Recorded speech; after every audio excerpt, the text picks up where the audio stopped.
La dictature parfaite serait une dictature qui aurait les apparences de la démocratie, une prison sans murs dont les prisonniers ne songeraient pas à s'évader. Un système d'esclavage où, grâce à la consommation et au divertissement, les esclaves auraient l'amour de leur servitude. Aldous Huxley, dans Le meilleur des mondes. La croissance, essentielle à la domination de la finance, nécessite des travailleurs consommateurs dociles et manipulables.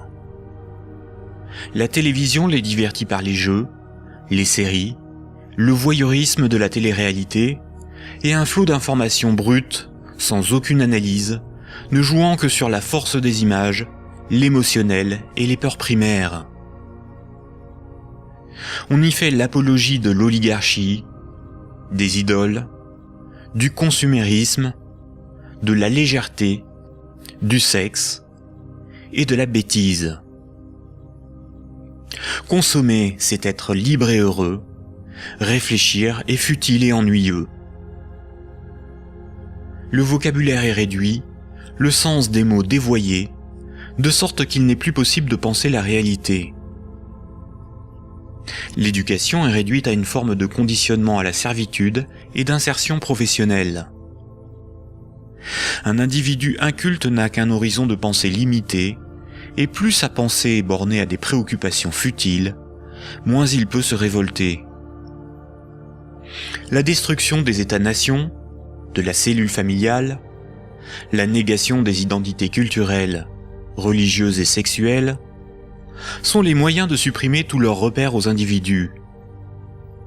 Ils n'ont alors ni l'environnement social et institutionnel, ni les ressources mentales pour s'opposer à la domination mondiale des multinationales et de l'oligarchie financière, politique et capitalistique. Il faut comprendre que la télévision, la radio et la presse sont des médias unidirectionnels, alors que l'Internet est multidirectionnel. Les médias unidirectionnels sont maîtrisés par un petit nombre de personnes soigneusement sélectionnées par les oligarchies politiques et financières pour délivrer des programmes servant leurs intérêts. L'opinion du citoyen est ainsi formatée, maîtrisée, contrôlée. À l'inverse, sur l'Internet, tous les intellectuels, philosophes et journalistes peuvent s'exprimer, partager leurs analyses, et le citoyen peut librement choisir ses sources d'information, partager ses opinions et en débattre. Pour maîtriser la liberté de l'Internet, l'oligarchie crée une fausse dissidence sous la forme de médias qui semblent subversifs, comme Mediapart, Rue 89, Le Canard enchaîné, le magazine Marianne, ou encore des organisations comme Wikileaks, dont la fonction est de canaliser les citoyens les plus critiques sur des sujets sans importance, d'organiser leur indignation, de monter les uns contre les autres, et de décrédibiliser les analyses réellement subversives. Et quand le prêt-à-penser perd trop de terrain, la liberté d'opinion et d'expression n'existe plus. L'Internet tout entier est diabolisé au nom de la démocratie, de la République, ou encore de la lutte contre un terrorisme fictif ou fabriqué. Les grands médias qualifient de racistes, de terroristes, de fascistes, de xénophobes, d'antisémites, de négationnistes, de conspirationnistes ceux qui analysent les faits, critiquent le système et tentent d'en exposer les fondements. Ces grossiers amalgames visent à empêcher le public d'écouter leurs discours, d'étudier leurs arguments et de débattre de leurs idées. Tout comme ce sont les banques qui décident ce qui doit être financé en fonction de leurs intérêts, dans les médias dominants, c'est l'oligarchie qui décide l'information qui doit être diffusée en fonction là aussi de ses propres intérêts. Le contrôle du vecteur soit de la richesse, c'est-à-dire la monnaie, soit de la connaissance et des idées, c'est-à-dire les médias, soit encore du système législatif, c'est-à-dire le gouvernement représentatif non démocratique, sont les instruments de la domination des oligarchies.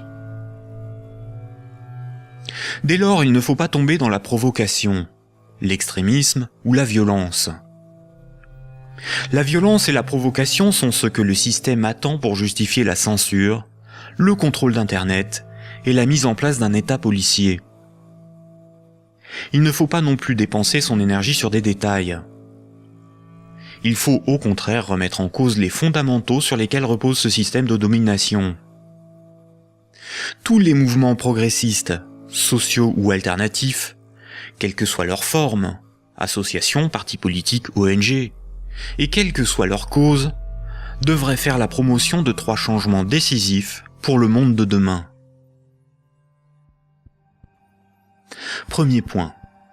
Remettre la création monétaire au service de l'intérêt général.